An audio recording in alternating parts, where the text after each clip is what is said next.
என் தொழிலில் நஷ்டம் ஏற்பட்டால் நான் வருமான வரி கணக்கை தாக்கல் செய்ய வேண்டுமா? அதாவது ஒரு பொதுவான கருத்து என்னன்னு பார்த்தீங்கன்னா, நீங்க வந்து நான் ஒரு பிசினஸ் பண்றேன். அந்த பிசினஸ்ல எனக்கு லாஸ் வந்துடுச்சு. ஸோ லாஸ் வந்தா எனக்கு எனக்கு வருமானம் இருந்தா தானே நான் வருமான வரிக்கு நான் ரிட்டர்ன்லாம் ஃபைல் பண்ணணும்.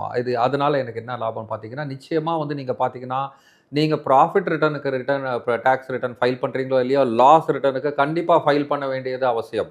ஏன் நீங்க பார்த்தீங்கன்னா, நீங்க மல்டிபிள் பிசினஸ் பண்றீங்க. அப்போ வந்து உங்களுக்கு வருமான வரி சட்டத்துக்குள்ளேயே வந்து உங்களுக்கு இதுல வந்து நீங்க ஒரு பிசினஸ்ல பண்ணக்கூடிய லாஸ் நீங்க மத்த பிசினஸ்ல பண்ணக்கூடிய ப்ராஃபிட்ட கழித்துக் கொள்ளப்படும். மீதிக்கு மட்டும் நீங்க வருமான வரி கட்டினால் போதுமானது. இன்னொன்னு நீங்க பார்த்தீங்கன்னாக்கா, நீங்க வந்து சப்போஸ் நீங்க அப்படியே வந்து உங்களுக்கு லாஸ்ல வந்தா கூட, அத தொடர்ந்து நீங்க ஃபியூச்சர் இயர்ஸ்க்கு அந்த லாஸ நீங்க கேரி பண்றதுக்கான நிச்சயமா அதுக்கான விதிமுறைகள் உண்டு வருமான வரி சட்டத்தின் பிரகாரம்.